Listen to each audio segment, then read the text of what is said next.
Daniel's hands trembled as he stared at the woman on his doorstep, the first woman to stand this close to him in 18 years. Rain soaked through her dress, her eyes desperate and pleading, holding a letter he'd never written.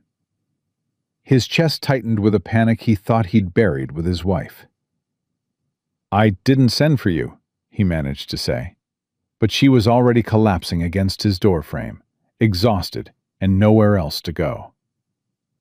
The walls he'd spent nearly 2 decades building were cracking before she even spoke her name. Please subscribe to our channel and stay with me until the end of this story.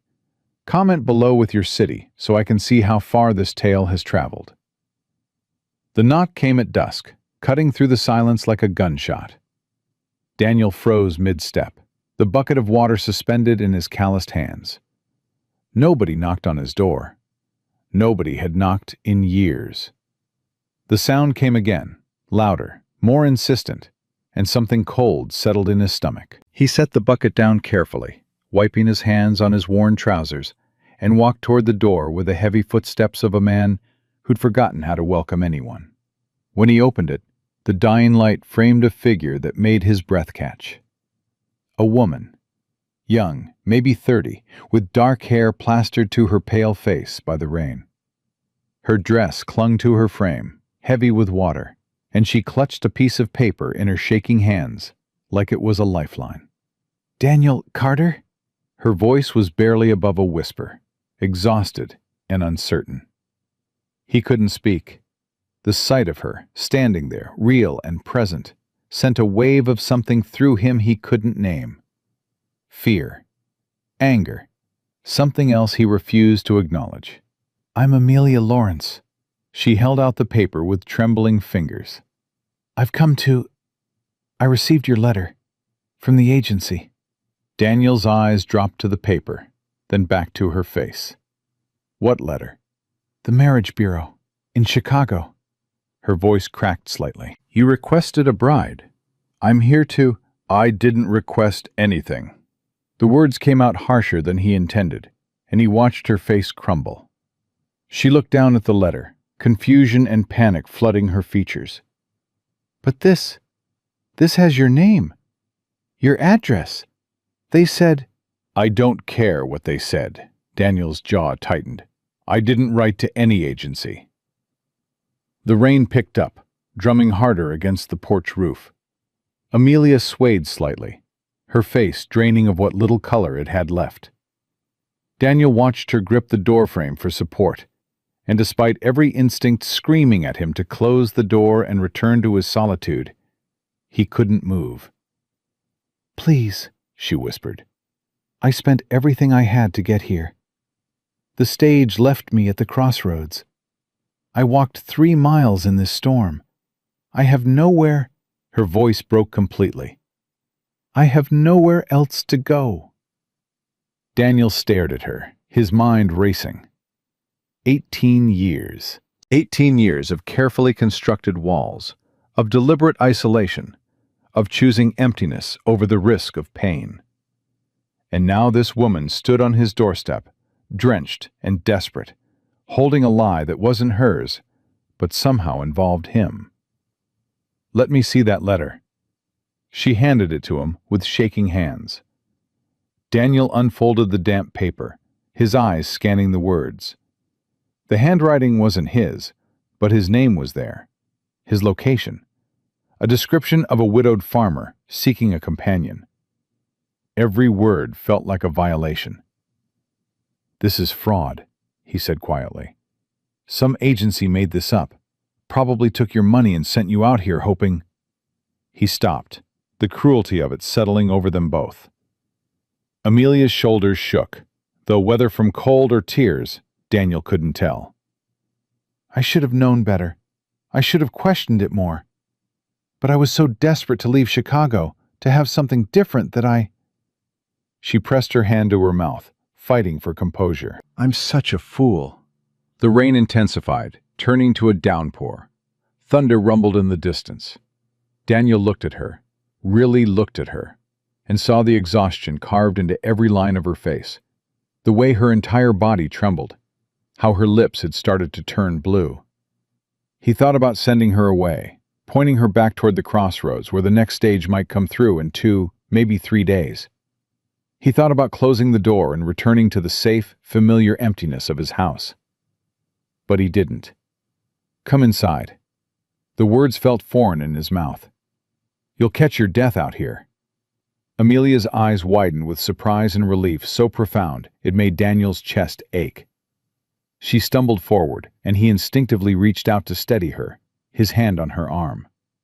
The contact, the first time he'd touched another person in longer than he could remember, sent a jolt through him so strong he almost let go. "Thank you," she breathed. "Thank you so much." Daniel stepped back, putting distance between them immediately. "Don't thank me yet. You're staying until the storm passes, and you're strong enough to travel. Then you're going back." She nodded quickly, too grateful to argue. "Of course. I understand." He led her into the house, acutely aware of how small and sparse it was. One room for living, one for sleeping, a kitchen that hadn't seen a proper meal in years. Everything was functional, clean, but utterly devoid of warmth or personality. "There's a fire," he said gruffly, gesturing to the hearth. "Sit. I'll get you something dry to wear." Amelia moved toward the fire like a moth to flame, her hands outstretched toward the heat. Daniel disappeared into the bedroom, his mind reeling. What was he doing? Why had he let her in? He grabbed one of his old shirts and a pair of trousers. They'd be huge on her, but they were dry. When he returned, she was still standing by the fire, shivering violently. "Here."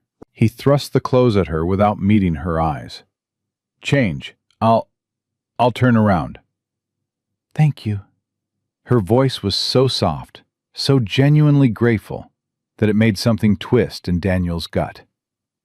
He turned his back, staring at the wall while he heard the rustle of wet fabric being removed. His heart pounded in his chest, and he hated himself for the awareness that flooded through him. This wasn't supposed to happen. No one was supposed to be here. No one was supposed to disrupt the careful balance he'd created. "I'm decent," Amelia said finally. Daniel turned to find her swimming in his clothes, the shirt hanging nearly to her knees, the sleeves rolled up multiple times. Despite everything, despite his anger and confusion and fear, something in him softened at the sight. "Sit down before you fall down," he said, pulling out one of the 2 chairs at his small table. She obeyed, sinking into the chair with a sigh of relief. Daniel busied himself at the stove, his movements mechanical. He hadn't cooked for anyone but himself in 18 years. Hadn't had to think about portions or presentation or anything beyond basic sustenance. "How long have you lived here?" Amelia asked quietly. "All my life." Daniel kept his back to her. "Inherited the farm from my father." "It must be beautiful when the weather's good." "It's land. It grows crops. That's all that matters." Silence fell between them, broken only by the rain hammering against the windows and the crackling of the fire. Daniel could feel her watching him, could sense the questions she wanted to ask but didn't dare. "Why would someone do this?" Amelia finally said. "Why would the agency lie?" Daniel set a bowl of stew in front of her. Simple, nothing special, but hot and filling. "Money. They got yours, didn't they?" "Everything I had." She stared down at the bowl. "I saved for 2 years, worked double shifts at the textile mill. I thought—" She picked up the spoon with shaking hands. "I thought I was finally getting out." "Out of what?" "Chicago. The factory. The boarding house where 6 of us shared one room. The men who—" She stopped abruptly, her face flushing. "I'm sorry, you don't need to hear this." But Daniel found himself wanting to hear it. Against every protective instinct, he wanted to know what had driven her to such desperation that she'd gamble everything on a letter from a stranger. "Eat," he said instead. We'll figure out the rest tomorrow. This story was posted on the Amelia channel The ate Rusty slowly, Saddle. each Please do not spoonful repost seeming it to in any restore a form. bit of life to her features. Daniel sat across from her with his own bowl, hyper-aware of her presence in a way that made him deeply uncomfortable. The house felt different with her in it.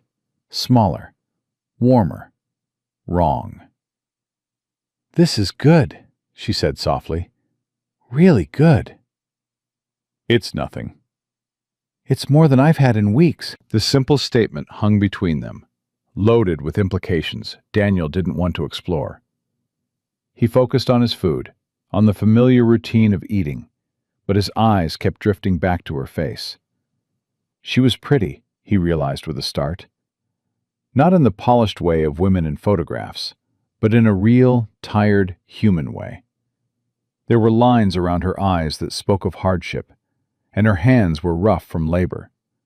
But there was something in her expression, a resilience maybe, or a desperate hope, that made her striking. Daniel looked away sharply. He couldn't afford to think like that. "You said you walked 3 miles?" he asked, more to break the silence than anything. "The stage driver said this was the address. He dropped me at the crossroads and pointed toward your property. I thought—" She laughed bitterly. "I thought I was walking toward my future." "And instead you walked into a lie." "Yes." She met his eyes directly. "But you still took me in, even though you didn't have to. Even though I'm a complete stranger who showed up with false pretenses. Why?" Daniel's jaw tightened. "Because I'm not a monster, and because the storm would have killed you." "Still, thank you." "Stop thanking me." Amelia fell quiet, finishing her stew in silence. When she was done, Daniel took the bowls and set them in the wash basin. He could feel exhaustion pulling at him, but the thought of sleep with a stranger in his house made his skin crawl with anxiety. "You can have the bedroom," he said abruptly. "I'll sleep out here." "No, I couldn't." "It's not a negotiation," he cut her off. "You're exhausted. You need proper rest. I'll be fine by the fire." Amelia looked like she wanted to argue, but another shiver racked her body, and she simply nodded. "Just for tonight." "Right, just for tonight." She stood slowly, swaying slightly, and Daniel instinctively moved to steady her again. This time, the contact didn't jolt him quite as much, but it still made something tighten in his chest. "I really am grateful," she whispered, looking up at him. "I know you don't want me here. I know this is uncomfortable, but thank you for your kindness." Daniel stepped back quickly. "Go sleep. We'll talk in the morning." She disappeared into the bedroom, closing the door softly behind her. Daniel stood alone in the main room, listening to the storm rage outside and the sound of her moving around in his private space, his sanctuary, the place where he'd grieved alone for 18 years. He sank into the chair by the fire, his head in his hands. What had he done? What was he thinking, letting a strange woman into his home, into his life? This was exactly what he'd sworn to avoid, exactly the kind of complication that could unravel everything he'd built to protect himself. But even as those thoughts raced through his mind, he couldn't shake the image of her standing on his doorstep, desperate and alone, with nowhere else to turn. He couldn't shake the memory of her genuine gratitude, her quiet resilience, the way she'd tried to maintain her dignity even as everything fell apart around her. Daniel stared into the fire, wrestling with emotions he'd thought long dead. Tomorrow, he told himself. Tomorrow he'd figure out how to get her back to town. Tomorrow he'd restore order to his carefully controlled world.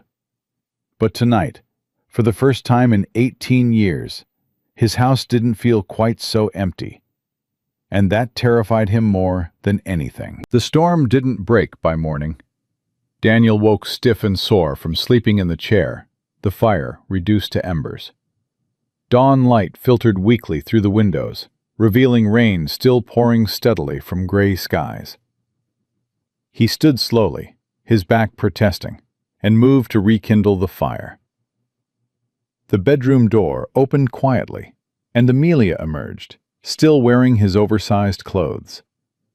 Her hair was loose around her shoulders, and there were dark circles under her eyes that suggested she'd slept about as well as he had.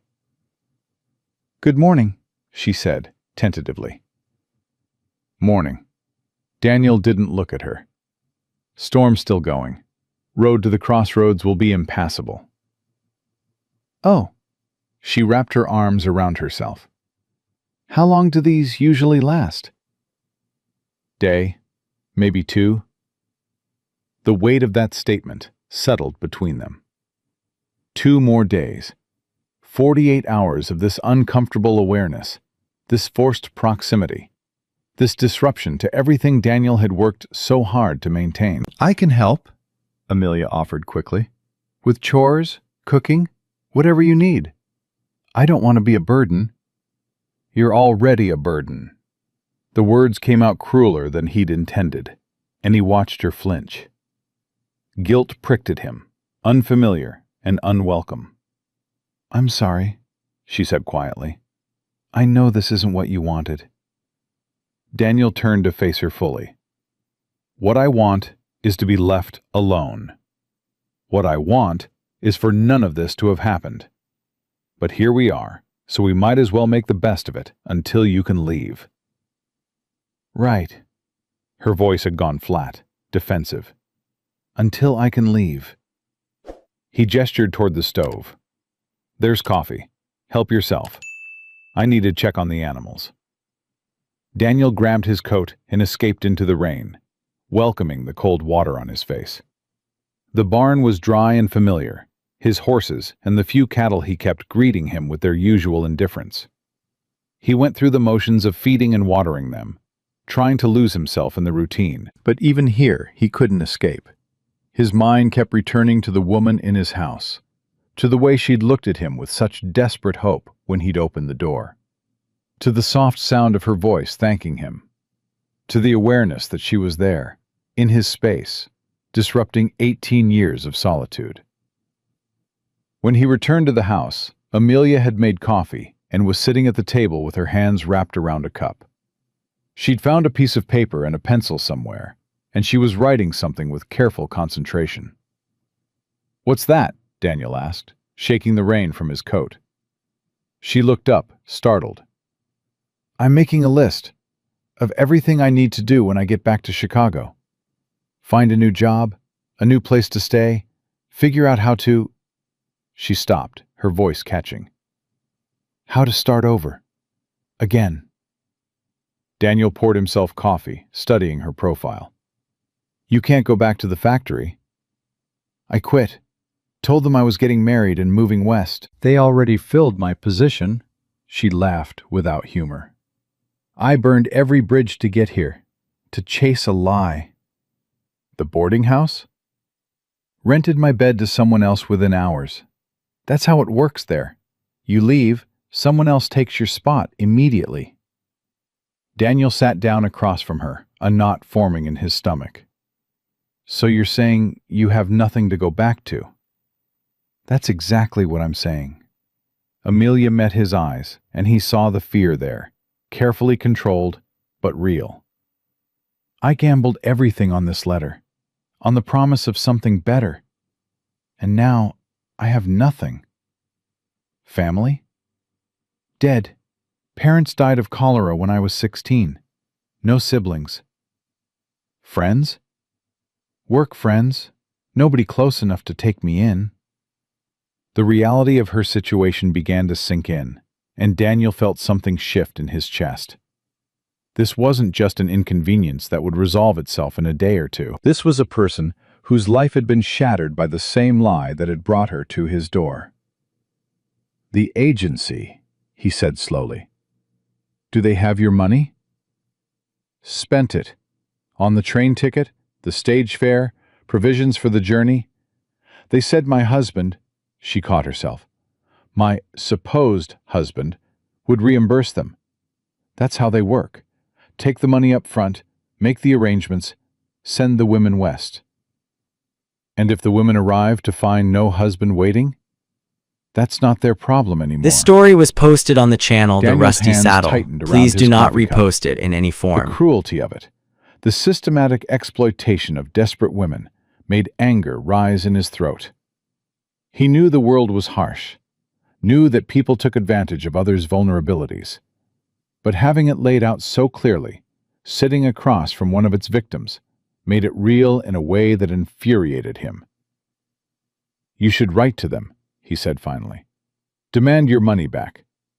With what address? I can't receive mail at a boarding house that won't take me. And even if they sent it, which they won't, it would take weeks, months maybe. Amelia set down her pencil.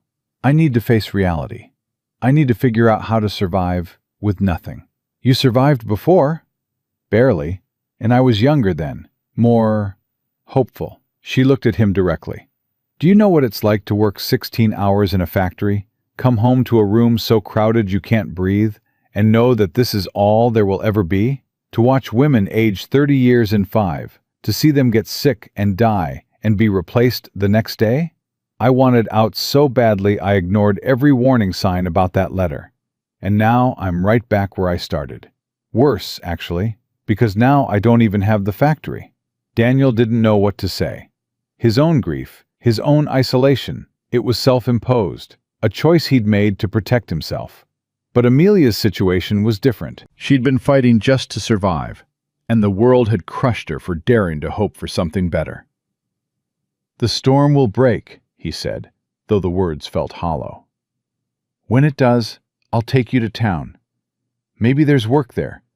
The general store, the hotel, something." "Maybe."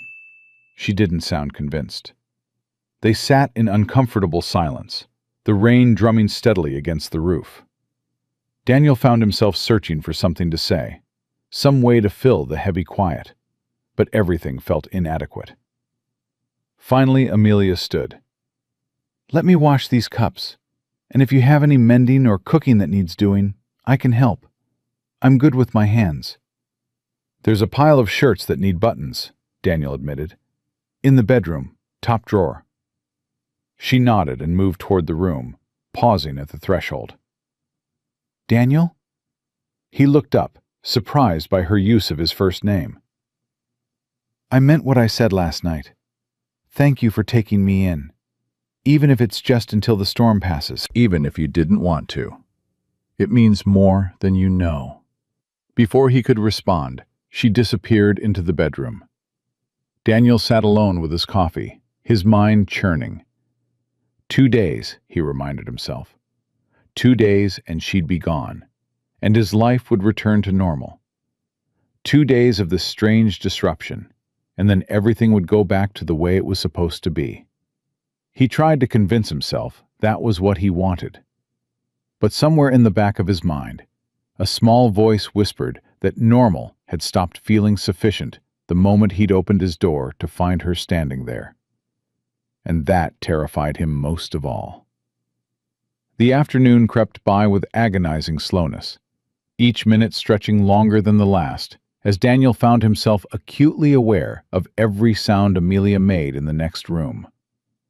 The quiet rustle of fabric, the soft hum of a tune he didn't recognize, the click of the needle against the button. He'd tried to focus on his ledger, on the accounts that needed tallying, but the numbers blurred together. His sanctuary had been invaded, and he couldn't think straight. When Amelia emerged an hour later with a stack of neatly mended shirts, Daniel was pacing by the window like a caged animal.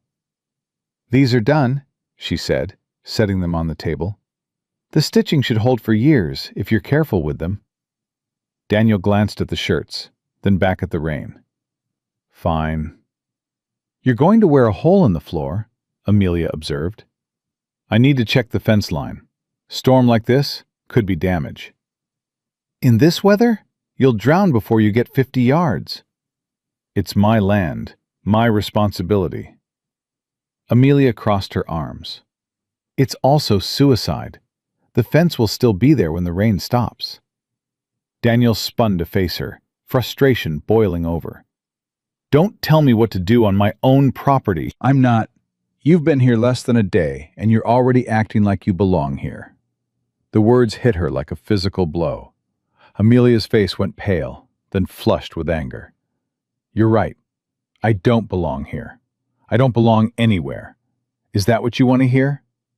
I want you to understand that this," he gestured between them, "this isn't permanent. This isn't even temporary. This is just waiting out a storm."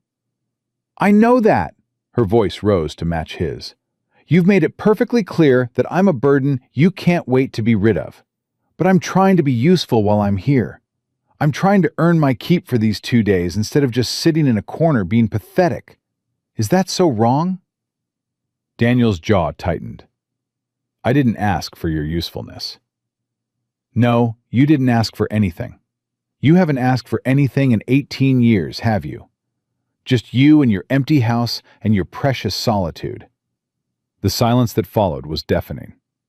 Daniel stared at her, shocked by her audacity, by the fire in her eyes that he hadn't seen before. "You don't know anything about me," he said quietly, dangerously. "You're right, I don't, because you won't let anyone know anything. But I know loneliness when I see it, Daniel. I know what it looks like when someone's been hurting so long they've forgotten how to stop." "Get out." Amelia blinked. "What?" "Out of this room. Now, before I say something we'll both regret." She held his gaze for a long moment, her chin raised defiantly, then turned and walked back into the bedroom, closing the door with deliberate control. Not a slam, just a quiet final click that somehow felt worse. Daniel slumped into his chair, his head in his hands. What was he doing? Why had he lashed out like that?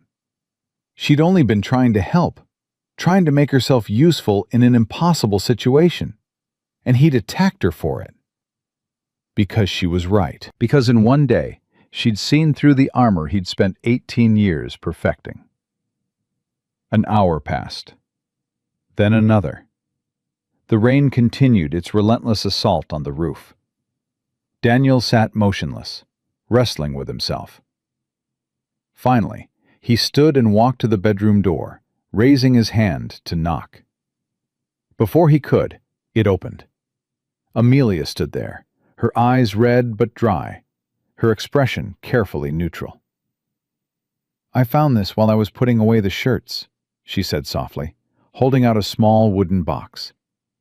"I didn't mean to pry. It was in the drawer, and when I moved the shirts, it fell open." Daniel's heart stopped. He knew that box, knew exactly what was inside. "Give it here," he said roughly, reaching for it. But Amelia didn't hand it over immediately. She looked down at the contents. A woman's wedding ring, a lock of dark hair tied with a ribbon, a small daguerreotype photograph. "She was beautiful," Amelia whispered. "Your wife."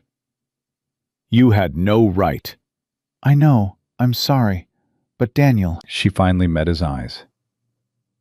"How did she die?" The question hung between them like a blade. Daniel wanted to snatch the box away, to retreat back into his anger, but something in Amelia's face stopped him. Not pity, not curiosity. Understanding, maybe. Or recognition. "Childbirth," he heard himself say. The baby, too. Both of them gone in one night. Amelia's hand went to her mouth. "Oh, God." "I told her it was too dangerous. She was small, fragile. The doctor warned us. But Sarah wanted a child so badly, and I..." His voice cracked. "I let her convince me. I gave her what she wanted. And it killed her." "That's not..." "It is." Daniel took the box from Amelia's hands, his fingers trembling.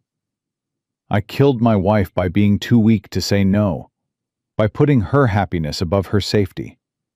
And I swore that night I'd never let myself care about anyone again, never risk that kind of loss, never be that weak." Amelia was quiet for a long moment. When she spoke, her voice was gentle but firm. You didn't kill her, Daniel. You loved her. That's not the same thing.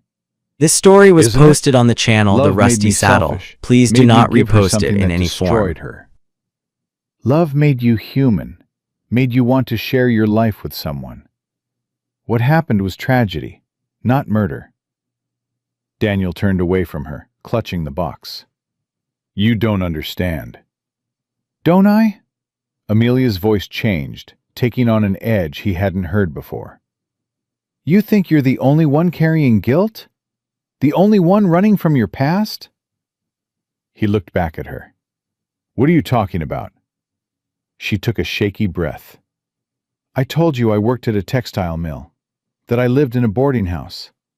That's all true, but it's not the whole truth. Amelia, There was a man, a foreman at the factory. He took an interest in me, started offering me better shifts, easier work. I was so grateful at first. her laugh was bitter. So stupidly grateful. Until I realized what he wanted in return. Daniel's stomach turned cold. Did he? No. I got away before it went that far. But barely. And when I reported him, do you know what happened? Nothing. They fired me instead. Said I was causing trouble, making false accusations against a valued employee. She wrapped her arms around herself.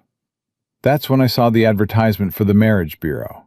That's why I jumped at it so desperately. Because I was running. Not toward something better, but away from something worse. The confession hung in the air between them. Daniel stared at her, seeing her clearly for the first time. Not just a desperate woman who'd been duped, but a survivor. Someone who'd been fighting her own battles, carrying her own scars. I'm sorry, he said quietly, for what happened to you, and for what I said earlier about you not belonging. You were right, though. I don't belong here. Neither of us belongs anywhere. Maybe that's the problem. Amelia moved to the window, watching the rain streak down the glass. Do you ever wonder what life would be like if we could start over? Just erase everything and begin again? Every day, Daniel admitted. But we can't. The past doesn't let go that easily. No, she agreed. It doesn't. They stood in silence, two broken people in a house full of ghosts. The storm showed no signs of letting up. Outside, the world was gray and cold and unforgiving. Inside, something fragile and tentative was taking shape, though neither of them wanted to acknowledge it. I should start dinner, Amelia said finally. I'll help. She looked at him in surprise. You don't have to. I know, but this is still my house, and I'm not completely useless in a kitchen. The smallest smile touched her lips. Fair enough. They worked together in the small space, their movements awkward at first, bumping into each other, apologizing, adjusting. But gradually they found a rhythm. Amelia chopped vegetables while Daniel prepared the meat. She stirred the pot while he set the table. Simple, domestic tasks that Daniel hadn't shared with anyone in nearly 2 decades. You're better at this than you let on, Amelia observed. Had to learn. Couldn't survive on stew alone for 18 years. Why did you, though? Survive alone, I mean. Plenty of widowers remarry. Find someone to help with the house, the land. Daniel's hands stilled. Because remarrying would mean letting someone in. Trusting someone. Risking that kind of loss again. I can't. You can't live the rest of your life afraid, Amelia said softly. Watch me. I have been watching you. For a whole day now. And you know what I see? A bitter old man who wants to be left alone? A man who's still alive underneath all that armor. A man who took in a stranger in a storm even though it scared him. A man who's fighting so hard against feeling anything that he's exhausting himself. Daniel set down the knife he'd been holding. Stop. Why? Because I'm getting too close to the truth? Because you're a guest in my house and you're overstepping. I'm not a guest. I'm an inconvenience. You said so yourself. Amelia turned to face him fully. But maybe that's what you need. Someone inconvenient enough to make you feel something. I feel plenty. Anger doesn't count. Pain doesn't count. I'm talking about something real. Something that isn't just running away or hiding. Daniel's hands clenched into fists. You've known me for one day. Don't pretend you understand what I need. Maybe I don't, but I understand what it's like to be so hurt you can't imagine healing. So scared you can't imagine trying. And I know that if I'd given in to that fear, I'd still be in Chicago, hiding in corners, letting the world crush me.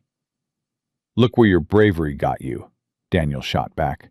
Stranded in the middle of nowhere with a man who doesn't want you here. The words hit their target.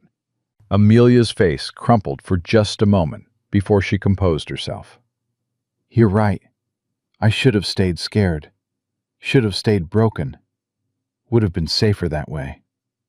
The pain in her voice cut through Daniel's anger like a knife. He opened his mouth to apologize, to take it back, but she was already turning away. Dinner's ready, she said flatly. Eat or don't. I don't care anymore. She served 2 bowls and took hers to the far corner of the room, sitting with her back to him. Daniel stood frozen, hating himself more with each passing second. Why did he keep doing this? Why did he keep lashing out at the one person who'd shown him any genuine emotion in years? Because she terrified him. Because in one day, she'd made him feel more than he had in 18 years. Because every moment with her was a reminder of what he'd lost, and what he'd sworn never to risk again. He took his bowl and sat at the table, eating mechanically. The food was good, better than good, but it might as well have been sawdust in his mouth. After several minutes of tense silence, Daniel spoke. My wife's name was Sarah. Amelia didn't turn around, but he saw her shoulders tense. We met when we were 16, married at 18. Everyone said we were too young, too naive. But we didn't care. We were going to prove them all wrong, build a life together, have a family. He stared down at his bowl. She died 3 days after our 8th anniversary. I was 26 years old, and my entire world ended. Amelia turned slowly to face him. Daniel, I held her hand while she died, watched the life drain out of her eyes, heard her ask me to forgive her for leaving me alone, as if it was her fault, as if she'd chosen to die. His voice broke.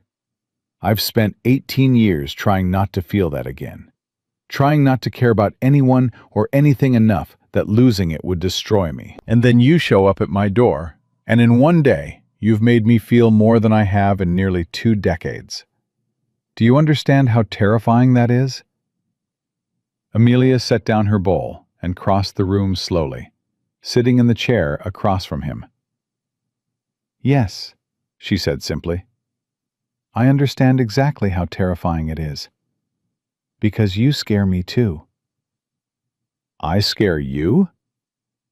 You're the first person in years who's looked at me like I'm a human being, instead of just a body to be used, or a problem to be solved. You took me in when you didn't have to. You're honest with me, even when that honesty hurts. And that terrifies me, because I don't know what to do with kindness anymore. I only know how to survive cruelty. They stared at each other across the small table. 2 wounded souls, recognizing something in each other that neither wanted to acknowledge. This is a mistake, Daniel said quietly. Whatever this is, whatever's happening between us, it's a mistake. Probably, Amelia agreed, but maybe some mistakes are worth making. No, they're not. I can't.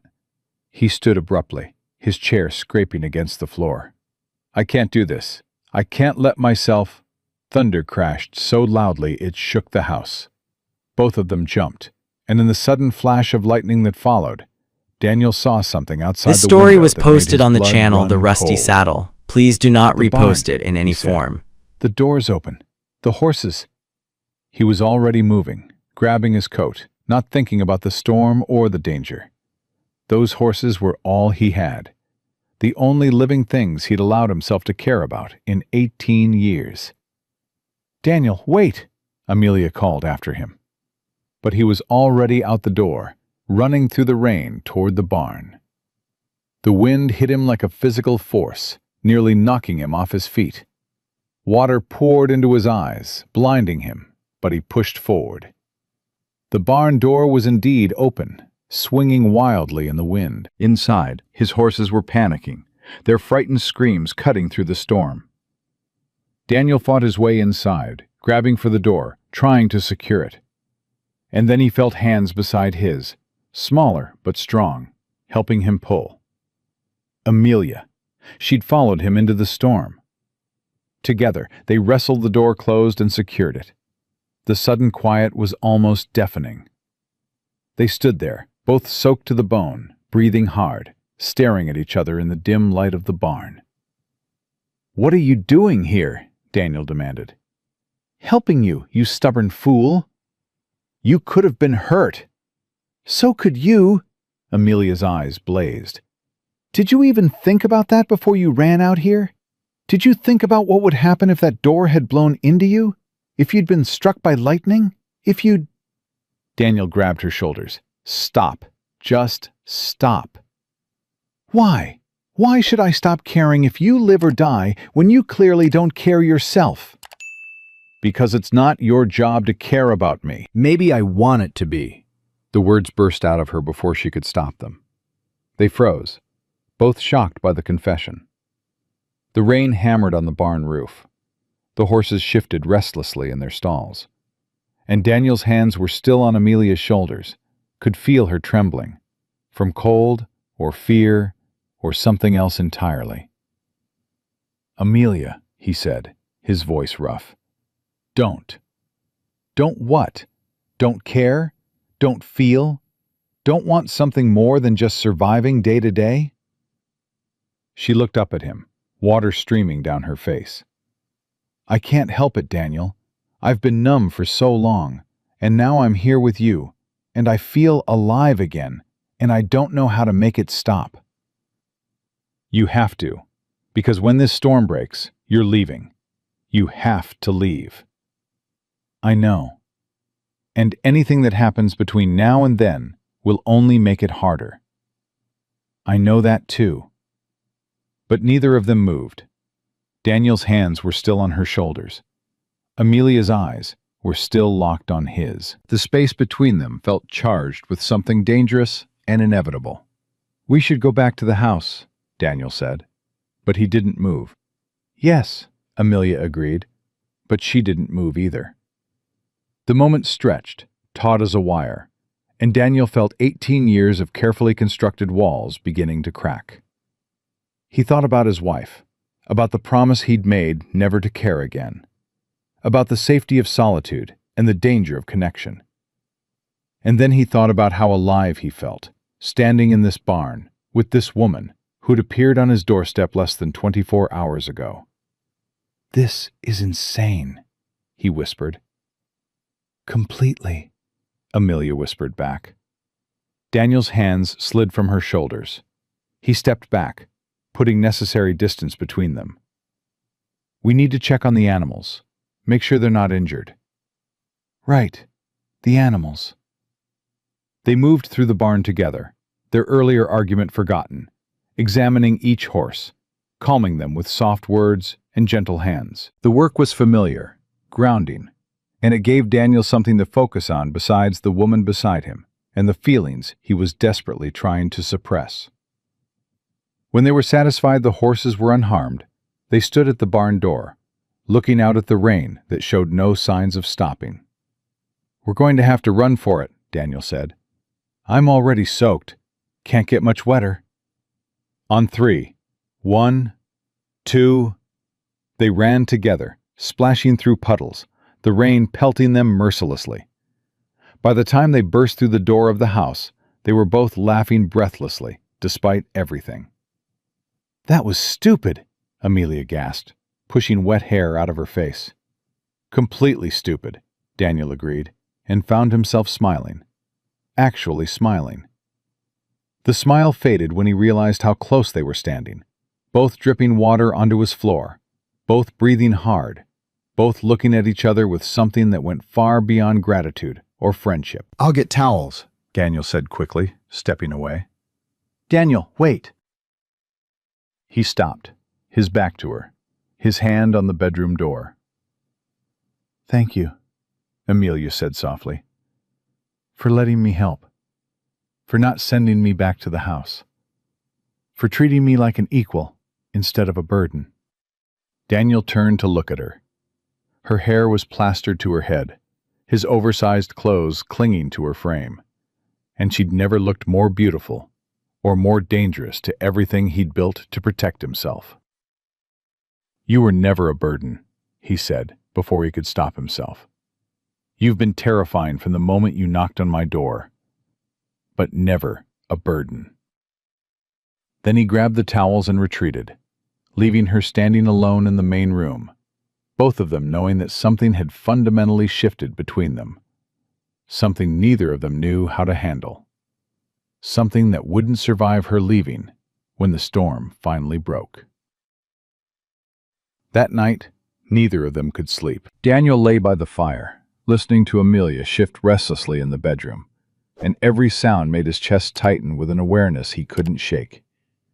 Hours passed like years, and when dawn finally broke, the rain had softened to a drizzle. He stood at the window, watching gray light seep across the land, and knew what that meant. By afternoon, maybe evening, the road would be passable. She'd be gone. The thought should have brought relief. Instead, it felt like a fist around his heart. "It's clearing." Amelia's voice came from behind him, soft and certain. Daniel didn't turn. "Yes." "I should get ready. Pack what little I have." "There's no rush. Road won't be safe until—" "Daniel." She moved to stand beside him, close enough that he could feel the warmth of her presence. "We both know what's happening here, and we both know it can't." He finally looked at her. She'd changed back into her own dress, dried now but still worn and wrinkled from the journey. Somehow that made everything more real. She was preparing to leave. "You're right," he said, though the words tasted like ash. "Am I?" Amelia's eyes searched his face. "Because last night, in the barn, it didn't feel like I was right. It felt like we were both lying to ourselves." Sometimes lying to yourself is the only way to survive. "I'm tired of surviving, Daniel. I came out here looking for a life, not just another way to get through the days." Daniel's jaw tightened. "And what kind of life did you think you'd find with a stranger?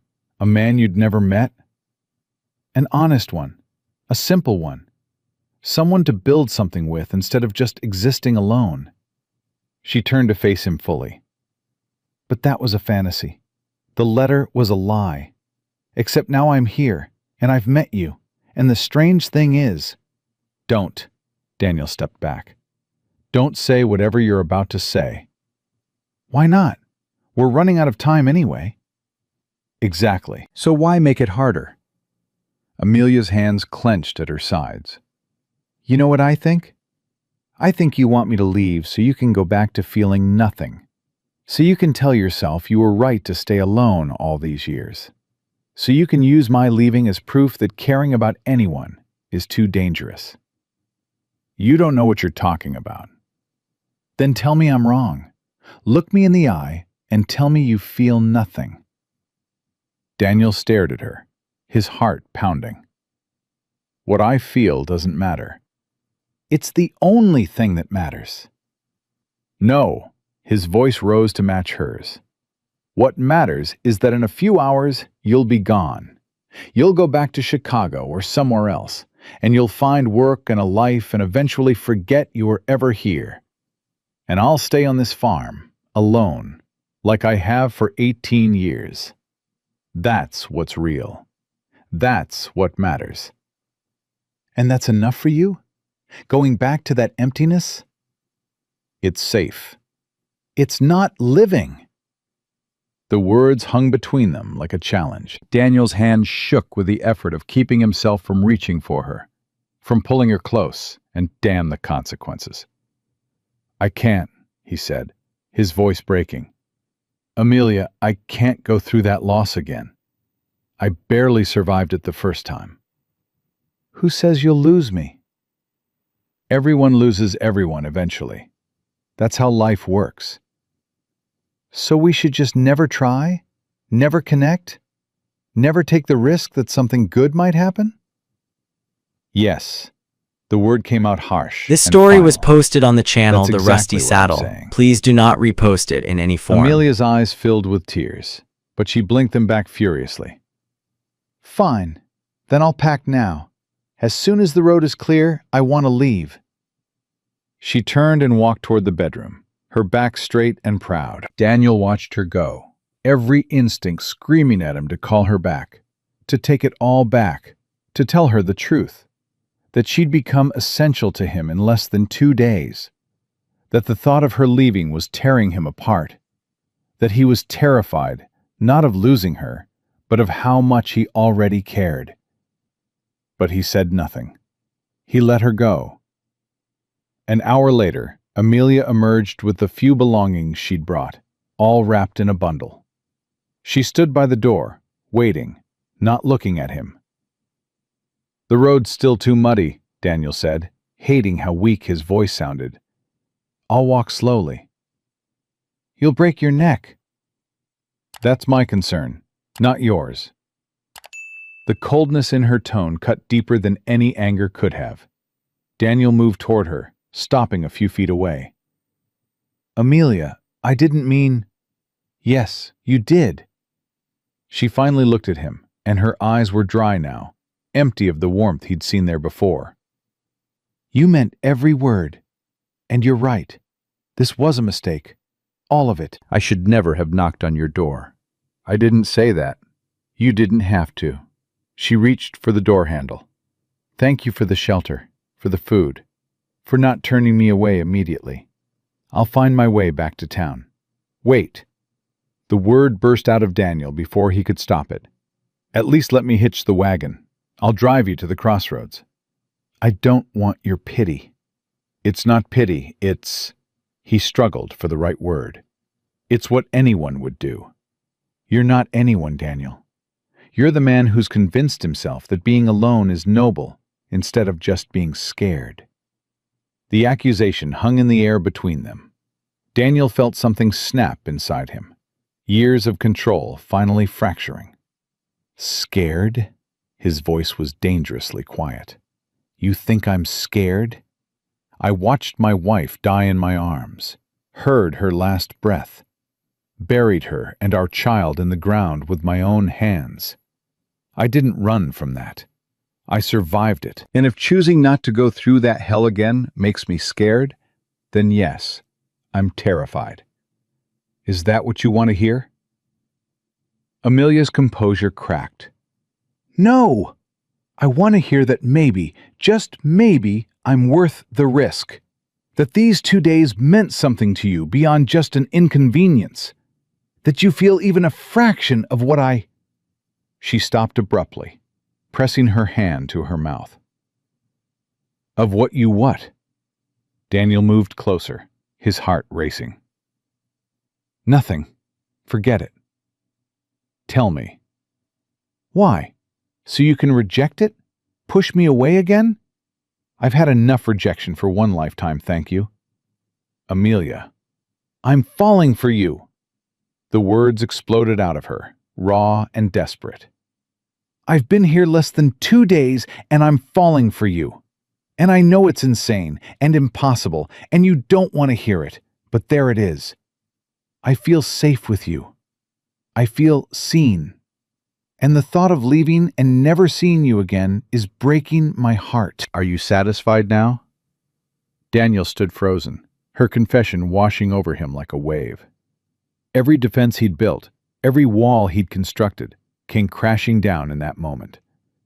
He saw her standing there, vulnerable and brave, offering him something he'd sworn never to accept.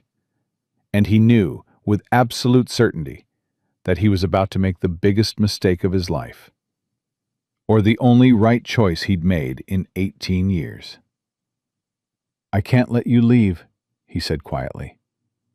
Amelia's eyes widened. "What?" "I can't let you get on that wagon and disappear. I can't watch you walk away. I can't—" His voice caught. "I can't go back to that house without you in it." "Daniel, what are you saying?" He closed the distance between them, his hands coming up to cup her face. "I'm saying you terrify me. I'm saying I haven't felt this alive in 18 years. I'm saying that somewhere between opening my door and right now, you became important to me, and I don't know what to do with that." Tears spilled down Amelia's cheeks. "Then what do we do?" "I don't know." Daniel's thumb brushed away her tears. "But I know I'm done lying to myself. Done pretending that you're just a stranger who will pass through my life without leaving a mark. You've already changed everything." "I'm still nobody," Amelia whispered. "I still have nothing. No money, no prospects, nothing to offer you except yourself. And that's everything." She laughed through her tears. "You barely know me." "I know you're brave. I know you're honest. I know you see through my walls and don't back down when I try to push you away. I know that when you smile, actually smile, my whole world feels different." "Daniel." "Stay." The word came out like a prayer. Not as a mail-order bride from a fraudulent letter. Not as a guest waiting out a storm. Stay because you want to. Because we both want to see what this could become. Amelia searched his face, hope and fear warring in her expression. "And if it doesn't work?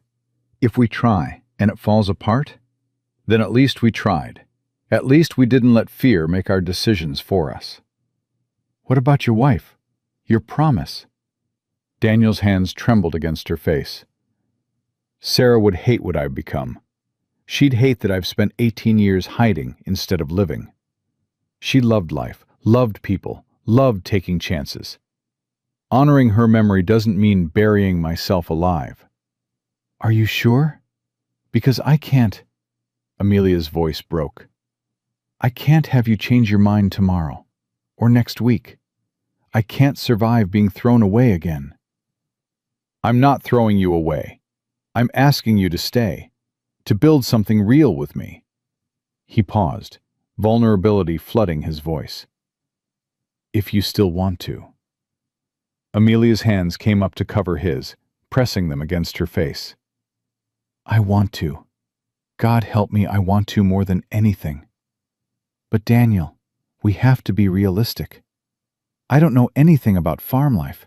I've never—" "You'll learn. We'll figure it out together. People will talk about the fraud, about me showing up, about how fast this is happening. Let them talk. This is our life, not theirs. And what do I tell them? That I came here expecting to marry you based on a forged letter, and you decided to keep me anyway? That sounds true." Daniel almost smiled. "It sounds true. And truthfully, Amelia, I don't care what anyone thinks, as long as you're here." She pulled back slightly, searching his eyes. "You really mean this? You're really asking me to stay?" "I'm begging you to stay." Fresh tears spilled down her cheeks, but this time she was smiling. "Then yes. Yes, I'll stay." The relief that flooded through Daniel was so intense it nearly knocked him off his feet. He pulled her into his arms, holding her tight, and for the first time in 18 years, his house didn't feel like a tomb. It felt like a home. They stood there for a long moment, neither wanting to let go, both trembling with the magnitude of what they'd just decided. Finally, Amelia pulled back, laughing shakily. "I can't believe we're doing this. 2 days ago, I didn't know you existed. Now I'm staying with you. This is insane." Completely insane, Daniel agreed. But I'm done with sane. Sane left me empty for 18 years. So what happens now? Now? Daniel released her reluctantly. Now I suppose we figure out This the story was logistics. posted on the channel The You'll need Rusty proper Saddle. clothes, Please do not supplies, repost it things in from any town. form. And we should probably... He stopped, reality crashing back in. We should probably get married. Properly. Before the whole territory decides you're living in sin. Amelia's eyes widened. Married? Daniel, we don't have to. I want to. The certainty in his voice surprised even him. Not because of what people will say. Because I want this to be real. Legal. I want everyone to know you're here by choice, not by some fraudulent arrangement. I want you to have the protection of my name, my land, everything I have. That's a lot to offer someone you barely know. And yet I'm offering it. The question is whether you'll accept. Amelia looked down at her hands, then back up at him. If we do this, if we really do this, I need you to promise me something. Anything. Promise me you won't regret it. Promise me that when things get hard, and they will get hard, you won't look at me and wish you'd stayed alone. Daniel took her hands in his.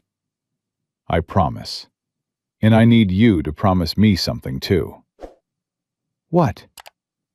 Promise me you'll tell me when you're scared, or uncertain, or regretting this choice. Promise me we'll talk instead of running. Promise me you won't disappear one day because you think it's easier than staying.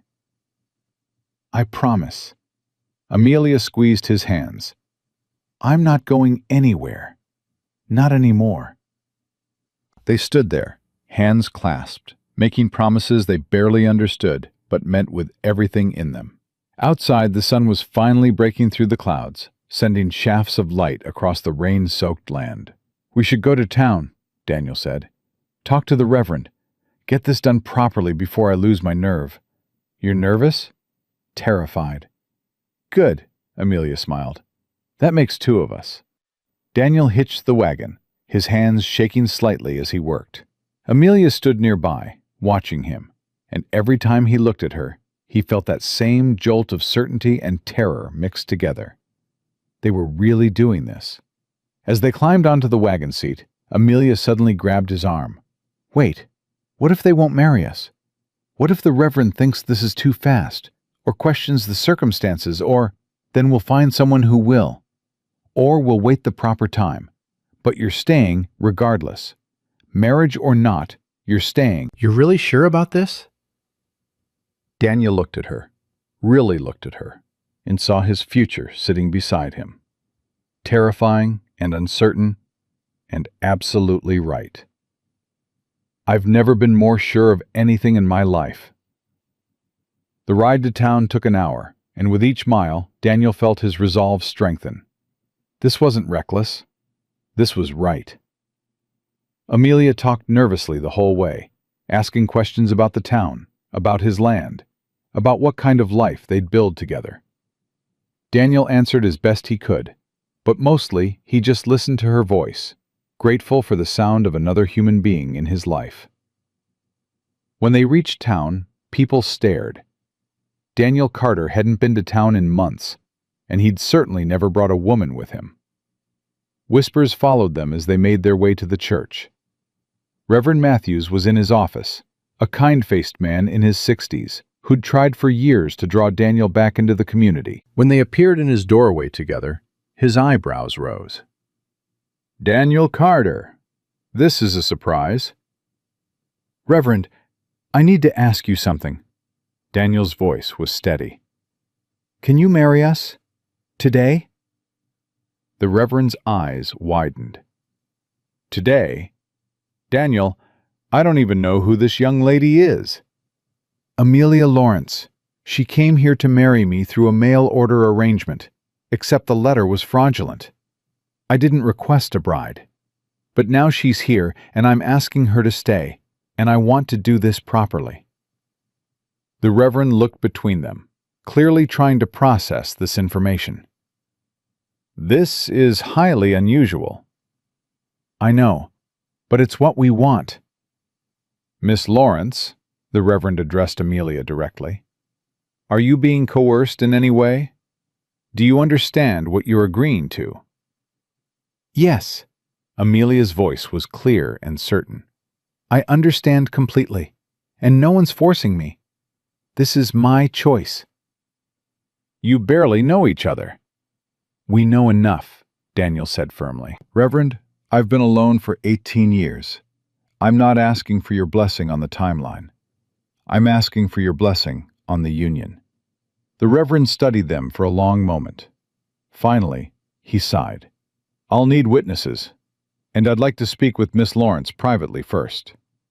"Of course." Daniel squeezed Amelia's hand and stepped outside. The wait felt endless.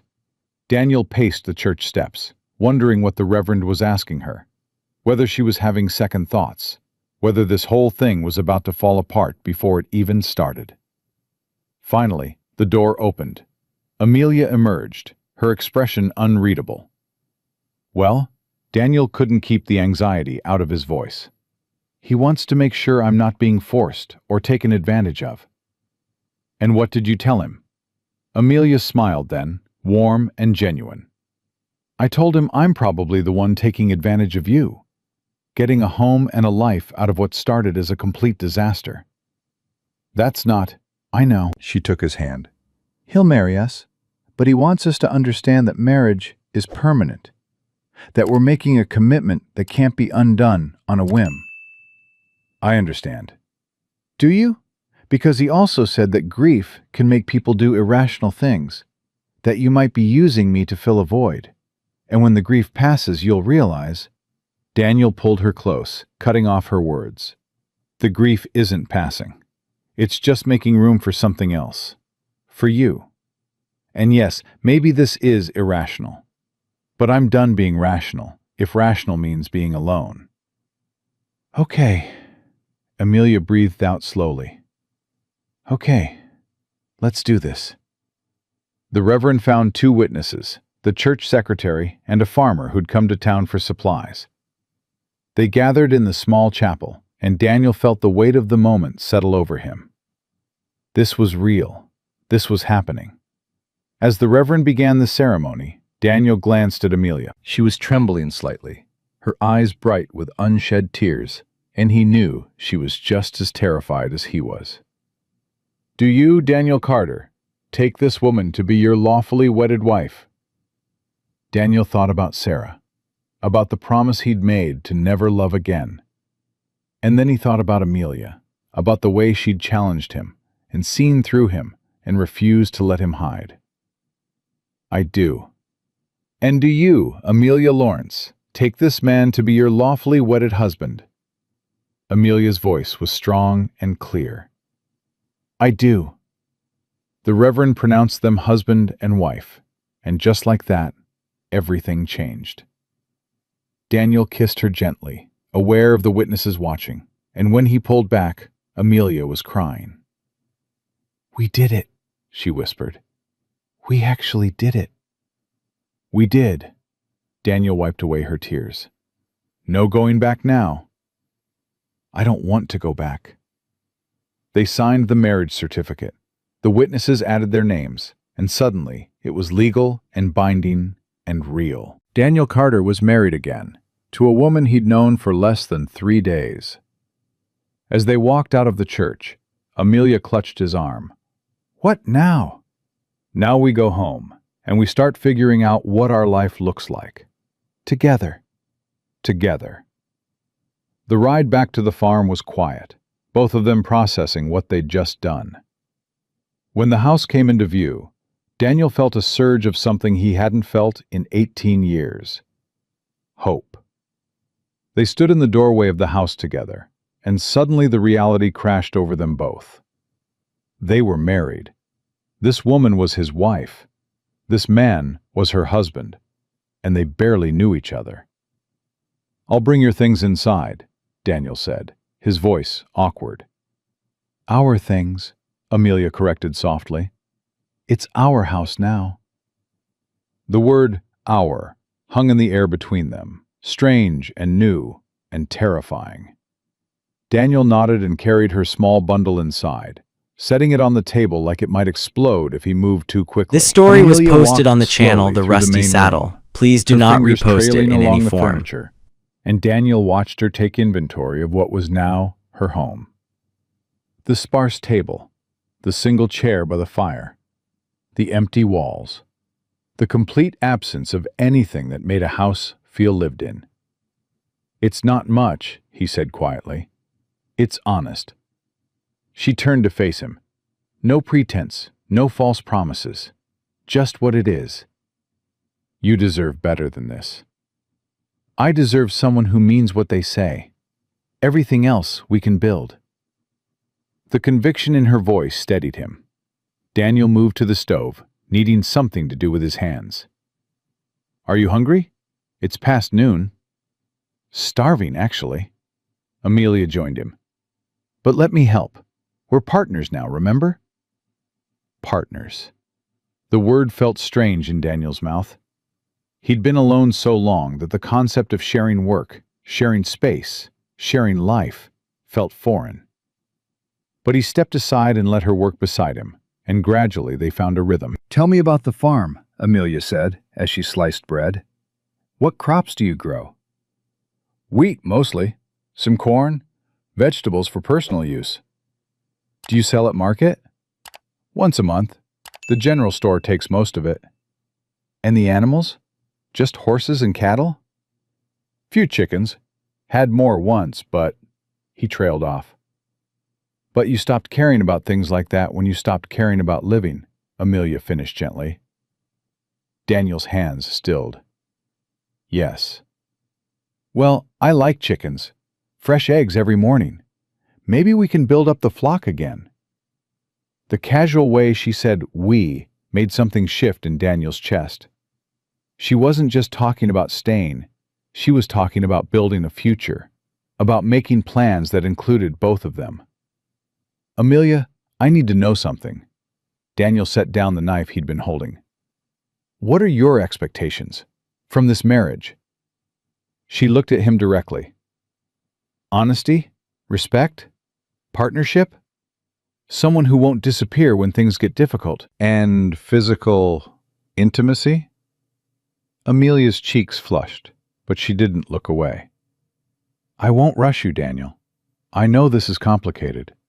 Your wife was 18 years ago. He forced the words out. And yes, it's complicated. But you're my wife now, legally and in every other way. Eventually, I'd like this to be a real marriage, in all aspects. Eventually, Amelia agreed, when we're both ready. The tension eased slightly. They finished preparing the meal in comfortable silence, and when they sat down to eat, it felt almost normal, almost like they'd been doing this for years instead of hours. The Reverend pulled me aside before we left, Amelia said suddenly. After the ceremony. Daniel looked up sharply. What did he say? He said he'd married you and Sarah, that you were both so young and so sure and so happy. Her voice softened. He said he's never seen someone grieve as hard as you did when she died. That whole town was worried you wouldn't survive it. I almost didn't. He also said that if Sarah could see you now, she'd be glad you're finally trying again. Daniel's throat tightened. He said that? He said Sarah loved you so much that she'd hate knowing you'd spent 18 years alone, that she'd want you to be happy. I don't know how to be happy anymore. Amelia reached across the table and took his hand.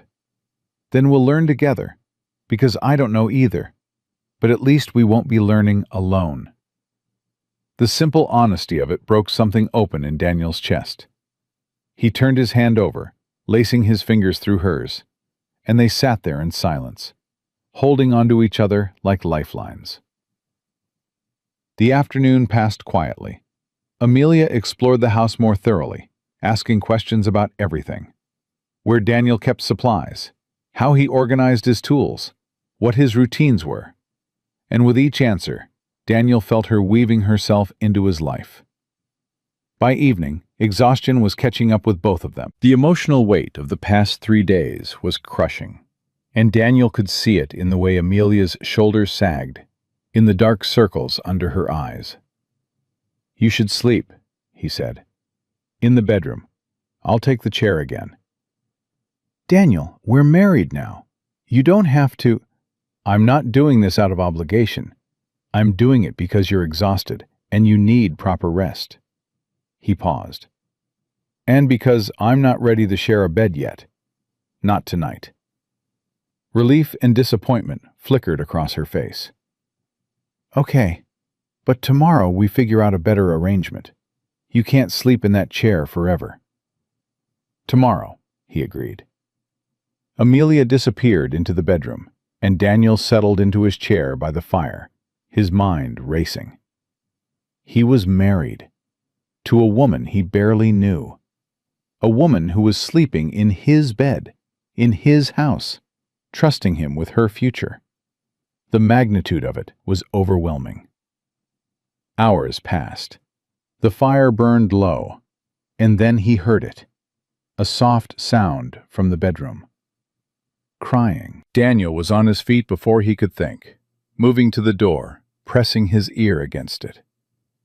Amelia was definitely crying, trying to muffle the sound, but failing. He knocked softly. "Amelia?" The crying stopped abruptly. "I'm fine. Go back to sleep." "You're not fine. Can I come in?" Silence.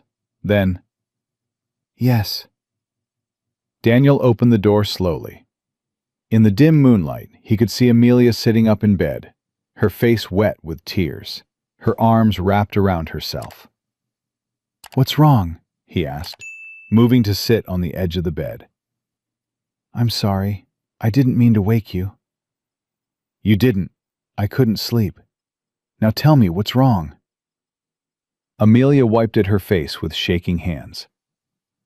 "It just hit me. All of it. 3 days ago, I was in Chicago with nothing. Then I came here, expecting one kind of disaster, and found a completely different one. And now I'm married to a stranger, and I don't know what I'm doing, and I'm terrified I'm going to ruin this somehow." "You're not going to ruin anything. How do you know? How do you know I won't disappoint you? That I won't be what you need? That this whole thing won't fall apart?" Daniel reached out slowly, giving her time to pull away, and when she didn't, he pulled her into his arms. She came willingly, pressing her face against his chest, her whole body trembling. "I don't know," he admitted quietly. "I don't know any of that. But I know you're brave. I know you're honest. And I know that right now, in this moment, you're exactly where you're supposed to be." "I'm scared," she whispered against his shirt. "So am I." "Of me?" "Of caring about you. Of what it means to let someone in again. Of all the ways this could go wrong." He tightened his arms around her. "But I'm more scared of going back to how I was before you knocked on my door." Amelia pulled back to look at him, her eyes searching his face in the darkness. "Promise me something." "What?" "Promise me that when you're scared, you'll tell me. That you won't just shut down and push me away. That we'll face the scary things together." "I promise. If you promise the same thing." "I promise." They sat there in the darkness, holding each other, and Daniel felt something fundamental shift. This wasn't about attraction, or convenience, or filling a void. This was about two broken people choosing to be vulnerable with each other. Choosing to try, despite the terror. "Stay," Amelia whispered. "Please. I don't want to be alone tonight." Daniel hesitated. "Amelia, I don't think—" "Not for that. Just stay.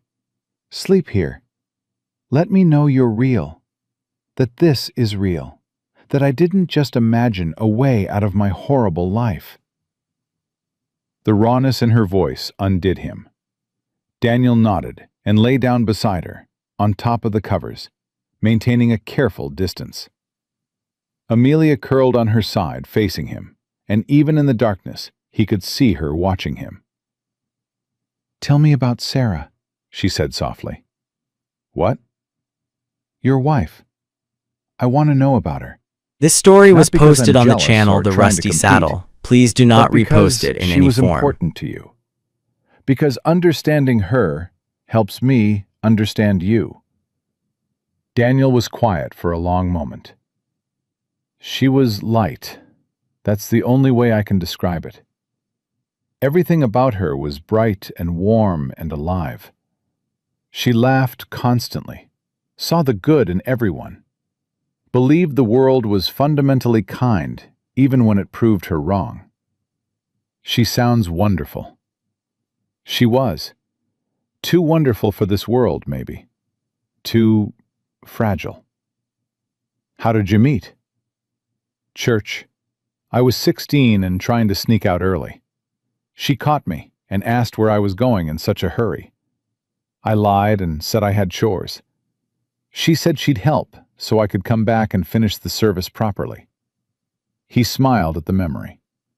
We ended up spending 3 hours talking in the barn. Never did go back to church that day. Amelia smiled. Love at first sight? Something like that. Or maybe just recognizing someone who saw me as more than just a farmer's son. Daniel's voice softened.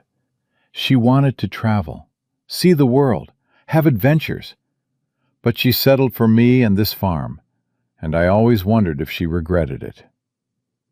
Did she ever say she did? No, but I think she gave up her dreams to be with me, and that's a burden I carried even before she died. Maybe her dream was you, Amelia suggested. Maybe you were the adventure she wanted. Daniel turned his head to look at her. That's a kind thought. It's a true thought. Love isn't settling, Daniel. It's choosing. She chose you. Just like I chose to stay. Just like you chose to ask me to. The simple wisdom of it cut through 18 years of guilt. Daniel reached out slowly and took Amelia's hand, lacing their fingers together. "Thank you," he said quietly. "For what?" "For not letting me hide. For making me face things I've been running from for 18 years. You did the same for me. Made me believe I deserve more than just surviving." They lay there in the darkness, hands clasped, not speaking, just existing together. And gradually, Daniel felt the tension leave his body, felt the fear recede just enough to allow something else in. Peace. Or the beginning of it, anyway. He woke to sunlight streaming through the window and Amelia's head on his shoulder. Sometime during the night, she'd moved closer, and he'd pulled her against him, and now they were tangled together like they'd been sleeping this way for years. Daniel lay very still, afraid to wake her, afraid to break this moment. In sleep, Amelia's face was peaceful, younger, free of the worry and fear that marked her waking hours. Her hand rested on his chest, right over his heart, and he could feel the warmth of her through his shirt. This was his wife. This was real. Amelia stirred, her eyes opening slowly. For a moment she looked confused, then awareness flooded her features. "Good morning," she whispered. "Morning." "I'm sorry. I didn't mean to. I must have moved in my sleep." "So did I." Daniel didn't release her. "Is this okay?" "Yes," she smiled softly. "More than okay." They stayed like that for another moment, and then Amelia sat up reluctantly. "I should make breakfast. Start learning how things work around here." "We'll do it together." They moved through the morning routine side by side, and Daniel found himself explaining things he'd never had to explain before. How he liked his coffee, where he kept the sugar, which pan worked best for frying eggs. Amelia absorbed everything, asking questions, making mental notes, and Daniel realized she was studying him as much as the house. After breakfast, Amelia stood at the window, looking out at the land. "I want to see it. All of it." Show me your farm, Daniel. Show me what we're building together. They walked the property for hours. Daniel showed her the fields, explaining crop rotation and planting schedules. The barn where the horses greeted them with curious snorts. The chicken coop that had fallen into disrepair. The creek that ran along the eastern border. "It's beautiful," Amelia said, genuine wonder in her voice. "Harsh, but beautiful." "It's hard work, especially during harvest. Long days, back-breaking labor." "I'm not afraid of hard work." She looked at him. "I'm only afraid of being useless." "You could never be useless." "I want to earn my place here, Daniel. I want to contribute. To be a real partner, not just someone you took pity on." "Then we'll figure it out together. What you're good at, what you enjoy, what makes sense." They spent the afternoon doing exactly that. Amelia helped him mend the section of fence, her hands clumsy at first, but determined. She gathered eggs from the few chickens that remained, laughing when one pecked at her fingers. She stood beside him as he worked with the horses, asking questions about their care and feeding. By evening, they were both exhausted, but satisfied. Daniel watched Amelia cook dinner with supplies from his pantry, making adjustments and suggestions, turning basic ingredients into something that tasted like a real meal. "Where did you learn to cook like this?" he asked. "Necessity. When you're sharing a room with 5 other women and the boarding house food is terrible, you learn to make do with very little." "Well, it's good. Really good." Amelia beamed at the compliment, and Daniel felt his chest tighten at how little it took to make her happy. A kind word, a bit of appreciation, things she'd clearly been starved for. After dinner, they sat by the fire together, and for the first time, the silence between them felt comfortable instead of awkward. "Daniel," Amelia said eventually, "can I ask you something personal?" "Depends how personal." "When you look at me, do you see me, or do you see her?" The question caught him off guard. Daniel studied Amelia's face in the firelight, really looked at her, and realized something profound. "I see you," he said honestly. "You're nothing like Sarah. She was soft where you're strong, delicate where you're resilient. She needed protection. You need partnership." He paused. "And that's not a criticism of either of you, just the truth." "Good." Amelia relaxed slightly. "Because I can't be her. I can only be myself." "I don't want you to be her. I want you to be you. Even though you barely know who that is yet?" "We have time to figure it out." Amelia moved closer to him on the bench, resting her head on his shoulder. Daniel tensed for just a moment, then forced himself to relax, to allow the contact. It felt strange and right all at once.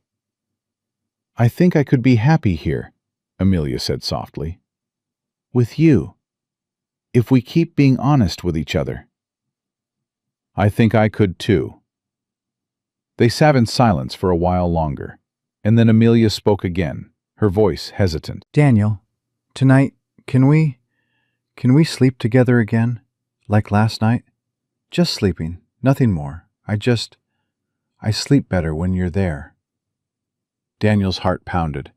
Every instinct told him to refuse, to maintain distance, to protect himself. But he was so tired of protecting himself, so tired of being alone. "Yes," he heard himself say. "We can do that." The relief on Amelia's face was worth every moment of fear. That night, they lay together in the darkness again, and this time it felt less terrifying and more right. Amelia fit against his side like she belonged there, and Daniel wrapped his arm around her, holding her close. "Thank you," she whispered. "For what?" "For taking a chance on me, on us." Daniel pressed a kiss to the top of her head, surprising himself with the gesture. "Thank you for knocking on my door." Even though it was based on a lie? Especially because it was based on a lie. Because if it had been real, if I've actually sent for a bride, I would have sent her away immediately, too scared to even try. This story was posted on the But you channel The showing up Rusty Saddle. unexpected, Please do with not nowhere else to repost it go. in any form. You didn't give me the option of saying no. So I wore you down through sheer desperation? You wore me down by being impossible to ignore. Amelia laughed softly, the sound filling the dark room with warmth. "I love you," she said suddenly, then froze. "I'm sorry, that's too soon. I shouldn't have—" "Don't apologize for feeling something." Daniel tightened his arms around her. "I'm not ready to say it back yet, but I'm getting there. Every day with you, I'm getting closer." "That's enough," Amelia whispered. "That's more than enough." They fell asleep tangled together, and for the first time in 18 years, Daniel didn't dream of loss. He dreamed of possibility, of a future that included more than just survival, of a woman who'd crashed into his life and refused to let him hide anymore. And when he woke the next morning, with Amelia still in his arms, he realized something that both terrified and exhilarated him. He was healing. Finally, after 18 years of self-imposed isolation, he was learning to live again. And it was all because of the woman sleeping peacefully against his chest. The woman who'd arrived with nothing and given him everything. The first real test came a week later when Daniel took Amelia to town for supplies. They walked into the general store together, and the room went silent. Every eye turned to them, whispers starting immediately. Daniel felt Amelia's hand tighten on his arm, but she kept her head high. "Daniel Carter," Mrs. Henderson, the store owner's wife, said coolly. "We heard you got married. Quite suddenly." "That's right," Daniel's voice was steady. "And this is the woman who came here under false pretenses? From some mail-order scheme?" Amelia's face went pale, but before Daniel could respond, she spoke up. "I'm Amelia Carter now, and yes, I came here expecting to marry Daniel based on a fraudulent letter. But what happened after that was real. Our marriage is real." "How convenient for you."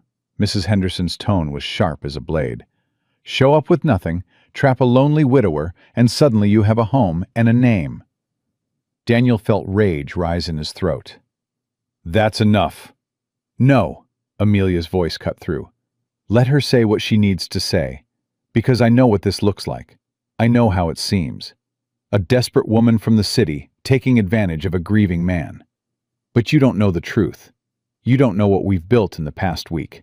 You don't know—" "I know you're a stranger who wormed her way into Daniel's life," Mrs. Henderson interrupted. "And I know this whole town watched him suffer for 18 years. We're not going to stand by and watch him be taken advantage of."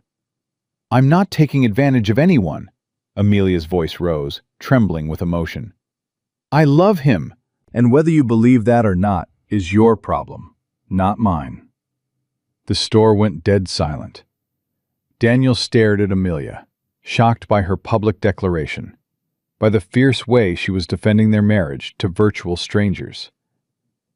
Mrs. Henderson's eyes narrowed. "Love? After 1 week? That's not love, dear. That's desperation." "You're right about one thing," Amelia said, her voice steady now. "I was desperate, but not for a house, or money, or security. I was desperate for someone who saw me as a person, instead of something to be used. And Daniel gave me that. So yes, I love him. And I'll keep loving him, whether this town accepts me or not." Daniel found his voice. "My wife and I came here for supplies. Are you going to sell them to us, or do we need to go elsewhere?" Mr. Henderson emerged from the back room, his face apologetic. "Of course we'll sell to you, Daniel. Martha, that's enough." He glared at his wife. "You owe these folks an apology." "I will not." "Martha, His tone left no room for argument. Mrs. Henderson's mouth pressed into a thin line. "Fine. I apologize for my harsh words. But Daniel, you can't blame us for being concerned." "I can blame you for being cruel," Daniel said flatly. "Now, if you'll excuse us." They gathered their supplies in tense silence, paid, and left. Once outside, Amelia's composure crumbled. Her hands shook as she clutched the packages. "I'm sorry," she whispered. "I made it worse. I shouldn't have—" "You were magnificent." Daniel took the packages from her trembling hands. "You stood up for us. For yourself. Don't you dare apologize for that." "But now the whole town thinks I'm some kind of opportunist." "The whole town doesn't matter. We matter. What we're building matters." He set the packages in the wagon and turned to face her. "And Amelia? What you said in there, did you mean it?" Her eyes met his. "Every word." Daniel pulled her close, right there on the main street where anyone could see, and kissed her. Not gently or tentatively, but with everything he'd been holding back. When he pulled away, Amelia was breathless. "I love you too," he said. "I should have said it sooner. Should have told you days ago. But I was scared and stupid and—" Amelia cut him off with another kiss. "You said it now. That's what matters."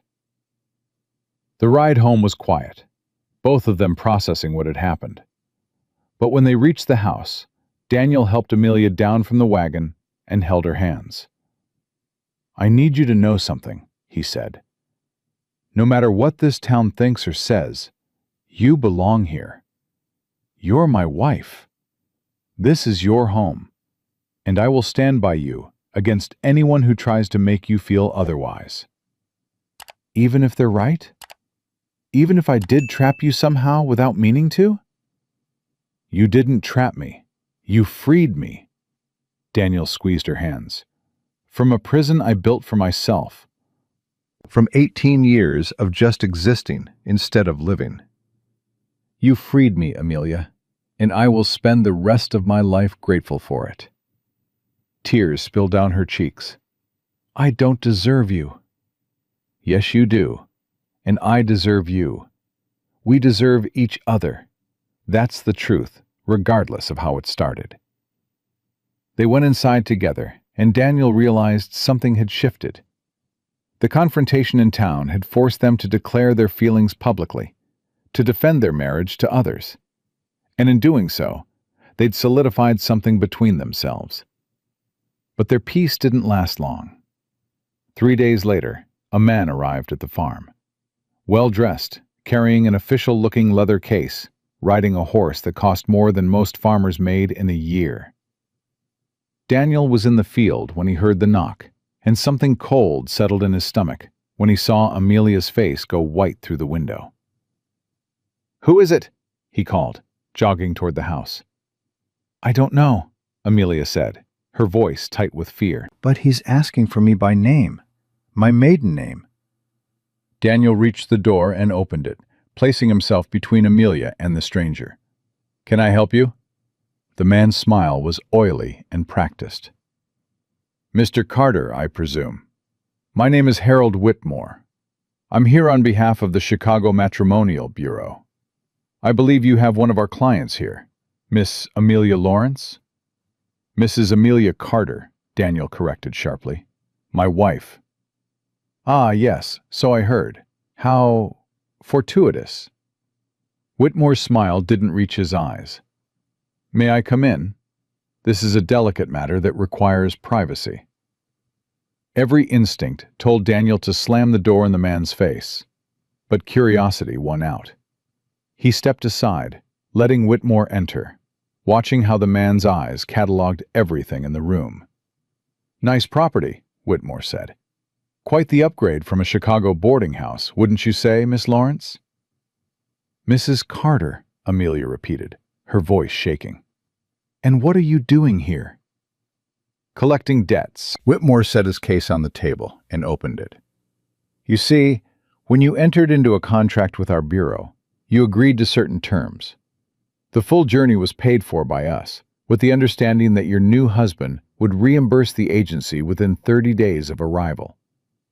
It's been 2 weeks now, and we've yet to receive payment. You didn't send her to a husband, Daniel said.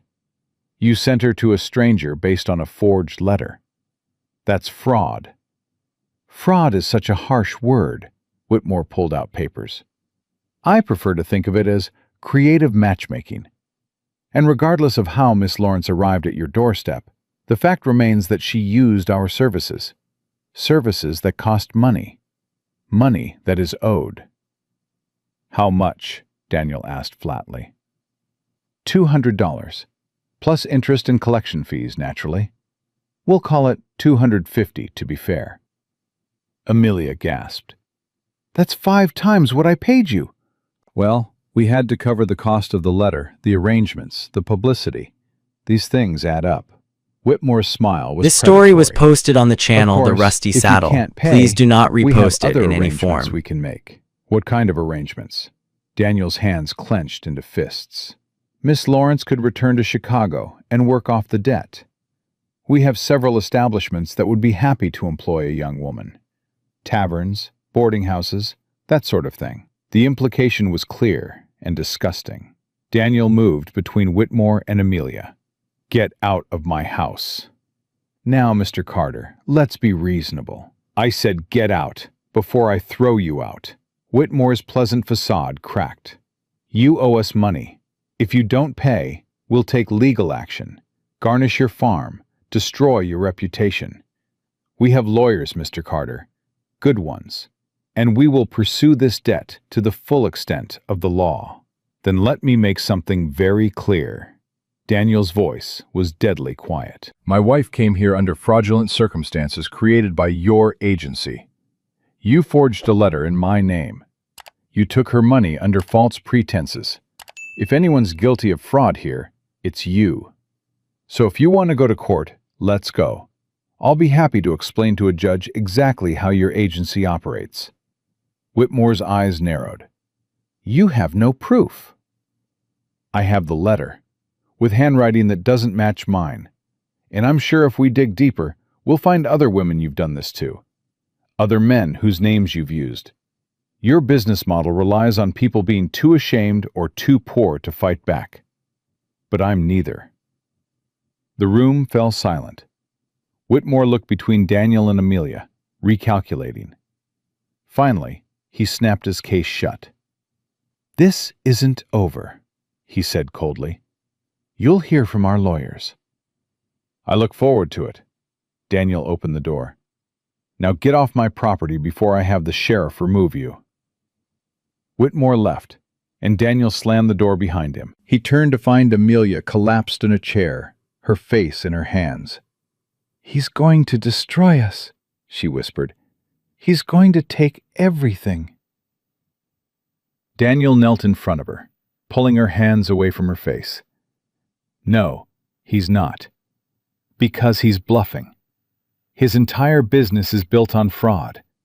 The last thing he wants is a judge looking too closely at his operations. But what if he's not bluffing? What if he really does have lawyers? What if... Then we fight. Together. Daniel cupped her face. Amelia, listen to me. You are not going back to Chicago. You are not working off some fake debt. You are staying here with me, and we will face whatever comes together. Do you understand? She nodded, tears streaming down her face. I'm sorry. I brought this into your life. I brought this problem. You brought yourself into my life. Everything else is just noise. He pulled her into his arms. We'll go to town tomorrow, talk to a lawyer, figure out our options. But right now, I need you to believe that we'll get through this. I'm trying. Try harder. Daniel's voice softened.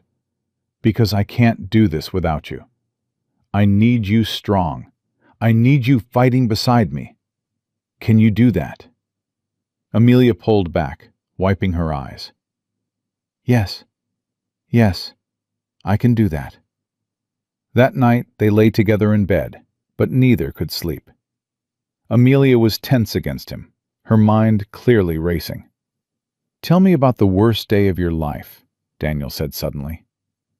She turned to look at him. "What?" "Your worst day. Before you came here. Tell me about it." Amelia was quiet for a long moment. "The day I was fired from the factory. When they believed him over me. When I realized that no matter how hard I worked or how careful I was, I'd never be safe. That I was disposable." "And you survived it." "Barely. But you did. You survived, and you kept going, and eventually you ended up here." Daniel brushed her hair back from her face. "This thing with Whitmore? It's just another bad day. But you've survived worse. We've both survived worse. So we'll survive this too." "You really believe that?" "I have to. Because the alternative is giving up, and I refuse to give up on us." Amelia pressed her face against his chest. "I love you so much it scares me." "Good. Love should be a little scary. Means it matters." They went to town the next day and found a lawyer named James Morrison, a sharp-eyed man in his 40s who listened to their story with growing interest. "This Whitmore character," Morrison said when they finished. "He's been operating this scheme for years. Multiple complaints filed, but nothing stuck because the victims are too scattered and too ashamed to testify." "So he gets away with it?" Amelia's voice was bitter. "Not necessarily. If you're willing to fight, I can build a case. Prove the letter was forged. Demonstrate the fraudulent business model. But it'll take time, and it'll cost money." Daniel didn't hesitate. "How much?" $50 retainer. More if it goes to court." "Done." Daniel counted out the money from his savings. "Stop him.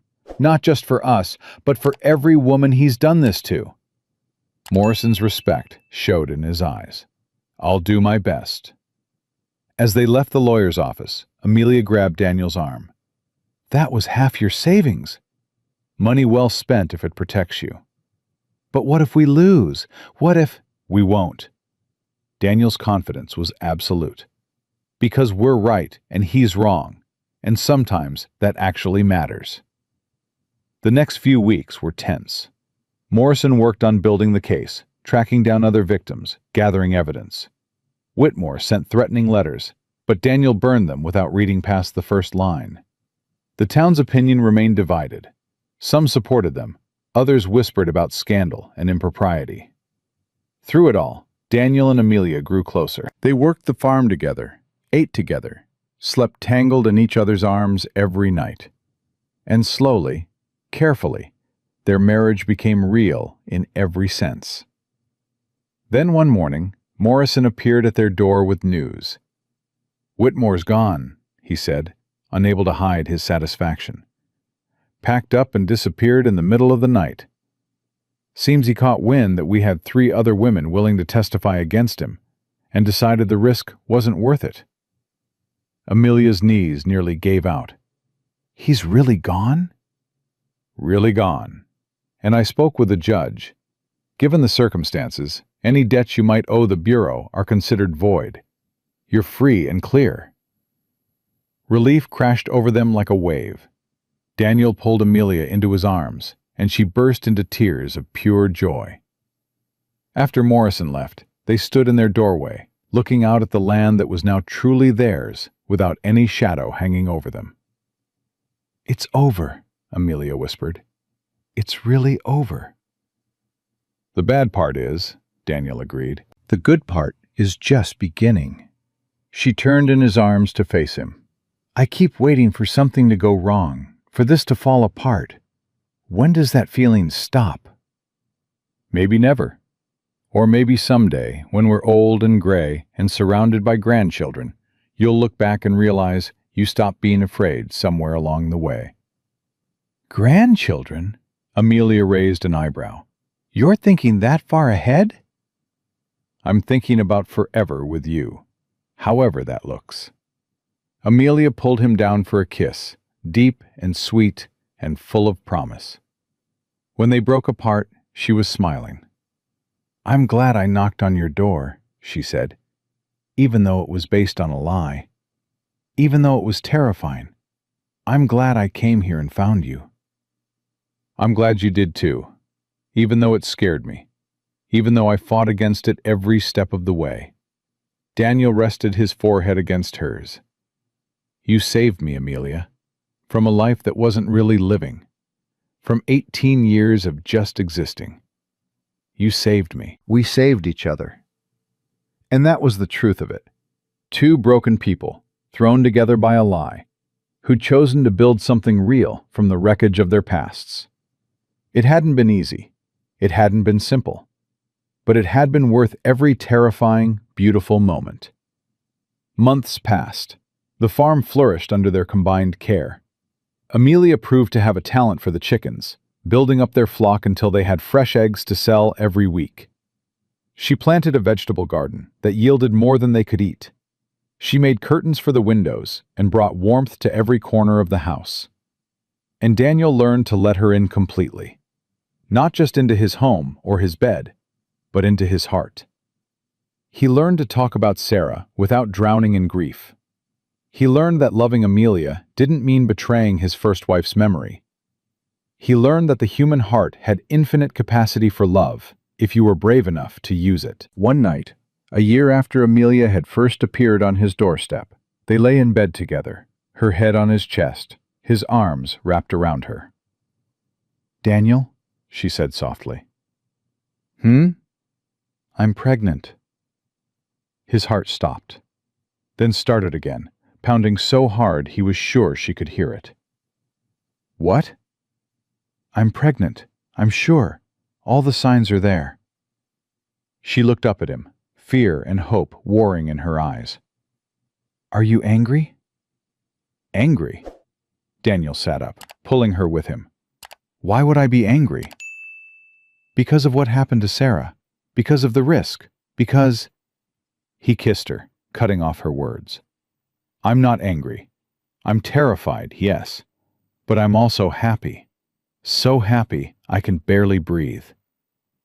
"Really?" "Really." He placed his hand on her still flat stomach. "We're having a baby. Together. That's a miracle, Amelia, not a curse." She started crying, and he held her through it, understanding that she'd been carrying this fear alone, worried about how he'd react. "I'll take care of you," he promised. "Every step of the way. We'll get the best doctor. We'll do everything right. And if you're scared, we'll be scared together." "I am scared. I'm terrified something will go wrong." "Then we face that fear together. But we also celebrate this joy, because this baby is ours. Proof that we chose life over fear. That we chose each other." The pregnancy was difficult. Amelia was sick for months, and Daniel hovered over her constantly, driving her crazy with his concern. But she also saw the love behind it, the determination to protect her in ways he couldn't protect Sarah. When her time came, Daniel held her hand through 18 hours of labor, and when their daughter finally arrived, screaming and perfect and alive, he wept like a child. "She's beautiful," Amelia whispered, exhausted but glowing. "Look what we made." Daniel looked at his wife, holding their daughter, and something settled into place in his chest. This was his family, his real, complete, messy, beautiful family. "What should we name her?" he asked. "Hope," Amelia said immediately, "because that's what she is, our hope for the future." "Hope Carter," Daniel tested the name. "It's perfect." He leaned down and kissed his wife's forehead, then his daughter's tiny fist. And in that moment, he knew with absolute certainty that every moment of fear, every moment of pain, every moment of uncertainty had been worth it to arrive here.